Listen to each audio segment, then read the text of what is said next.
আসসালামু আলাইকুম, সবাইকে স্বাগতম। আইসিটি বিষয়ের এই বাইনারি সংখ্যাটির যোগফল কীভাবে নির্ণয় করব, এই সংখ্যাটি আমি এখানে সাজিয়ে নিয়েছি।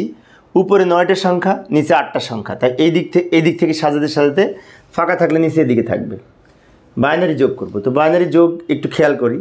সাধারণ যোগের তুলনায় বাইনারি যোগ একটু আলাদা, তাই একটু ভালো করে লক্ষ্য করি। 0 আর 0 যোগ করে 0, হাতে কোনো সংখ্যা নাই। এবার 1 আর 1 যোগ করে বাইনারিতে 10 হয়। কেন 10 হয়? 1 আর 1 যোগ করে 2, 2 এর বাইনারি 10। সেজন্য বলে থাকি 1 আর 1 যোগ করে 10, 10 এর 0, হাতে থাকে 1। হাতের 1 এই 0 সাথে যোগ করে 1। এবার হাতে কোনো সংখ্যা নাই। এইখানে আবার 1 আর 1 যোগ করে 10, 10 এর 0, হাতে থাকে 1। হাতের 1 আর এই 2টা 1, 3টে 1 হচ্ছে।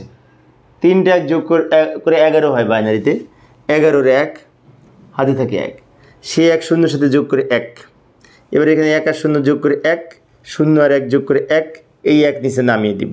ব্র্যাকেট দিয়ে ভিত্তি হিসেবে 2 লিখব, কারণ বাইনারি সংখ্যার ভিত্তি হচ্ছে 2। তো প্রিয় শিক্ষার্থী বন্ধুরা, আমার এই অঙ্কটি যদি তোমরা বুঝে থাকো, তো অনুরূপ একটি অঙ্ক আমি এখানে উপস্থাপন করলাম। এই অঙ্কটি কীভাবে সমাধান করা যায় সেটি আলোচনা করার চেষ্টা করব পরের ক্লাসে। আর তোমরাও এটা উত্তর কত হবে সেটি যদি পারো তাহলে কমেন্টসে জানানোর চেষ্টা করবে। আশা করি তোমরা পারবে।